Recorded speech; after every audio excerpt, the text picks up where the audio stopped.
Hello dear friends, അസ്സലാമു അലൈക്കും. നമസ്കാരം. എല്ലാവർക്കും എൻ്റെ പുതിയ വീഡിയോയിലേക്ക് സ്വാഗതം. ഇന്ന് നാടൻ പലഹാരമായ അരിയുണ്ടയാണ് നിങ്ങൾക്ക് ഷെയർ ചെയ്യുന്നത്. എല്ലാവർക്കും അറിയുന്ന റെസിപ്പിയാണ്. എങ്കിലും ചില ആൾക്കാർക്ക് ഇത് കറക്റ്റായിട്ട് എങ്ങനെ ഉണ്ടാക്കുന്നതെന്ന് അറിയാത്ത ആൾക്കാരുണ്ട്. അവർക്ക് വേണ്ടിയിട്ടാണ് ഞാൻ ഇന്ന് ഷെയർ ചെയ്യുന്നത്.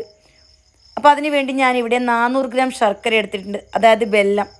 ഇതിലേക്ക് ഞാൻ 1/4 കപ്പ് വെള്ളമാണ് ഒഴിച്ചിട്ടുള്ളത്. അല്പം ഹാർഡായിട്ടുള്ള റെസിപ്പിയാണ് ഞാൻ ഉണ്ടാക്കുന്നത്. ഭയങ്കര സോഫ്റ്റായിട്ട് ഉണ്ടാക്കണമെന്നുണ്ടെങ്കിൽ 1 കപ്പ് വെള്ളം വരെ ചേർത്ത് കൊടുക്കാം. ഞാൻ എടുത്തിട്ടുള്ളത് 250 ml മെഷർമെൻറ്റ് കപ്പിലാണ്. എന്നിട്ട് ചെറിയ തീയിൽ വെച്ചിട്ട് ഈ വെള്ളം ഒന്ന് മെൽറ്റാക്കി എടുക്കണം. തീ കൂടിപ്പോയാൽ വെള്ളത്തിൻ്റെ അളവ് കറക്റ്റ് ആവില്ല, ആ കാര്യം പ്രത്യേകം ഓർമ്മിക്കണം. ഫുള്ളായിട്ട് ശർക്കര മെൽറ്റായി കഴിഞ്ഞാൽ വീണ്ടും ഒരു 2-3 മിനിറ്റ് ചെറിയ തീയിൽ ഒന്ന് വെച്ച് നന്നായിട്ടൊന്ന് പാകാക്കി എടുക്കണം. അതിനുശേഷം ചൂടാറിയതിന് ശേഷമാണ് നമ്മളിത് ഉപയോഗിക്കാൻ എടുക്കേണ്ടത്. പിന്നെ ഇതിലേക്ക് ആവശ്യമായിട്ടുള്ളത് തേങ്ങയാണ്. ഒരു തേങ്ങയാണ് ആവശ്യമുള്ളത്. ഒരു തേങ്ങ ചെരുവിയതിന് ശേഷം മീഡിയം ടു ലോ ഫ്ലെയിമിൽ ഒരു 3 മിനിറ്റ് വറുത്തെടുക്കണം. വെള്ളം ജസ്റ്റ് ഒന്ന് ഡ്രൈ ആവണം. കൂടുതൽ സമയം വറുത്തെടുക്കേണ്ട ആവശ്യമൊന്നുമില്ല. നമ്മൾ ഉണ്ടാക്കുന്ന അരിയുണ്ട ഉണ്ടല്ലോ, കൂടുതൽ നാൾ കേടാവാണ്ട് സൂക്ഷിക്കാൻ വേണ്ടിയിട്ടാണ് തേങ്ങ വറുത്തെടുക്കുന്നത്. ഇനി അന്നേരം തന്നെ കഴിക്കാനാണെങ്കിൽ തേങ്ങ വറുക്കേണ്ട ആവശ്യമില്ല. പിന്നെ വേണ്ടത് ഡ്രൈ ഫ്രൂട്ട്സ്. 100 ഗ്രാം ബദാം, 100 ഗ്രാം കാഷ്യൂ, 100 ഗ്രാം നിലക്കടല, ഇത്രയും എടുത്തിട്ടുണ്ട്. ഇതും നന്നായിട്ടൊന്ന് ഡ്രൈ റോസ്റ്റ് ചെയ്തെടുക്കണം. ഒരു 2 മിനിറ്റ് മീഡിയം ടു ലോ ഫ്ലെയിമിൽ വറുത്തെടുത്താൽ മതി. പിന്നെ അരിയാണ് വേണ്ടത്. 250 ml മെഷർമെൻറ്റ് കപ്പിൽ 2 കപ്പാണ് ഞാൻ എടുത്തിട്ടുള്ളത്. ഏകദേശം 1/2 കിലോ റൈസ്. നന്നായിട്ട് കഴുകുന്നതിന് ശേഷം വെള്ളം വാലാൻ വേണ്ടി ഒരു 15 മിനിറ്റ് വെക്കണം. നമ്മൾ ചോറുണ്ടാക്കുന്ന അരിയില്ലേ, ആ അരിയാണ് ഞാൻ എടുത്തിട്ടുള്ളത്. ഡ്രൈ ഫ്രൂട്ട്സ് ഉണ്ടല്ലോ, മീഡിയം ടു ലോ ഫ്ലെയിമിൽ 2-3 മിനിറ്റ് ഒന്ന് വറുത്തെടുക്കണം. കൂടുതൽ കളർ ചേഞ്ച് ആവാൻ നിൽക്കേണ്ട.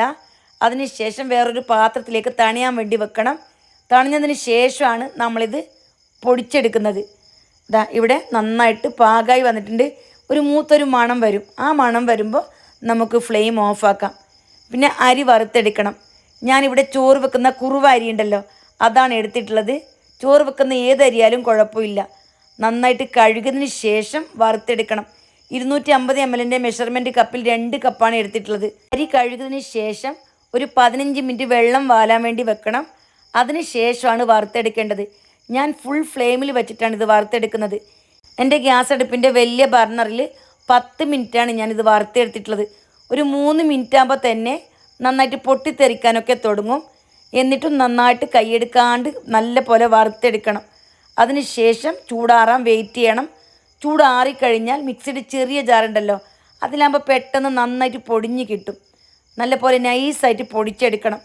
എന്നിട്ട് ഇത് വലിയൊരു പാത്രത്തിലേക്ക് മാറ്റണം. നമുക്ക് ഉരുട്ടിയെടുക്കാൻ നന്നായിട്ട് മിക്സാക്കി എടുക്കാൻ പറ്റുന്നൊരു പാത്രത്തിലേക്ക് ഇട്ട് കൊടുക്കണം. ബാക്കിയുള്ളതും ഇതേപോലെ തന്നെ പൊടിച്ചെടുക്കണം. ബാക്കിയുള്ളതിലേക്ക് ഒരു 10 ഏലക്ക, അതേപോലെ കറുത്ത എള്ളുണ്ടല്ലോ 1 ടേബിൾ സ്പൂൺ, 1 ടീസ്പൂൺ ചുക്കിൻ്റെ പൊടി ഇട്ട് കൊടുത്തിട്ടുണ്ട്. അത് കയ്യിലുണ്ടെങ്കിൽ ചേർത്താൽ നന്നായിരിക്കും. എന്നിട്ട് അതും പൊടിച്ചതിന് ശേഷം ഇതിലേക്ക് ചേർത്ത് കൊടുക്കണം. പിന്നെ ഡ്രൈ ഫ്രൂട്ട്സ് ഉണ്ടല്ലോ, അതെല്ലാം നന്നായിട്ട് തണുത്ത് വന്നിട്ടുണ്ട്. അതിനുശേഷം അതും പൊടിച്ചെടുക്കണം. അത് പൊടിച്ചെടുക്കുന്ന സമയം ഇതിൽ നിന്നും ഓയിൽ ഇറങ്ങി കട്ടിയായിട്ട് വരും. അതും ഇതിലേക്ക് ചേർത്ത് കഴിഞ്ഞാൽ നന്നായിട്ട് മിക്സാക്കി എടുക്കണം. പിന്നെ ഒരു നുള്ളു ഉപ്പ് ചേർത്തിട്ടുണ്ട്. ശർക്കരയിൽ ചിലപ്പോൾ നന്നായിട്ട് ഉപ്പിൻ്റെ കണ്ടൻറ്റ് ഉണ്ടാവാറുണ്ട്. അങ്ങനെയെങ്കിൽ ഉപ്പ് ചേർക്കേണ്ട ആവശ്യമില്ല.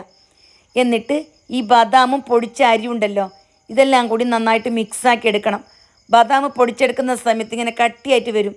അതെല്ലാം നന്നായിട്ട് നൈസായിട്ട് വരണം. ആ രീതിയിൽ നല്ല പോലെ ഒന്ന് മിക്സാക്കി എടുക്കണം. നമ്മൾ വറുത്ത് വെച്ചിരിക്കുന്ന തേങ്ങ ചൂടാറിയതിന് ശേഷം ഒന്ന് ക്രഷ് ചെയ്ത് ഇതിലേക്ക് ചേർത്ത് കൊടുക്കണം. ഈ അരിയുണ്ട ഉണ്ടല്ലോ, എൻ്റെ കുട്ടിക്കാലത്തൊക്കെ എൻ്റെ ഉമ്മ, ഗ്രാൻഡ്മ എല്ലാവരും ഇഷ്ടം പോലെ ഉണ്ടാക്കിയിരുന്ന റെസിപ്പിയാണ്. ആ കാലത്തൊന്നും ബദാം, കാഷ്യൂനറ്റൊന്നും പൊടിച്ച് ചേർക്കലുണ്ടായിരുന്നില്ല.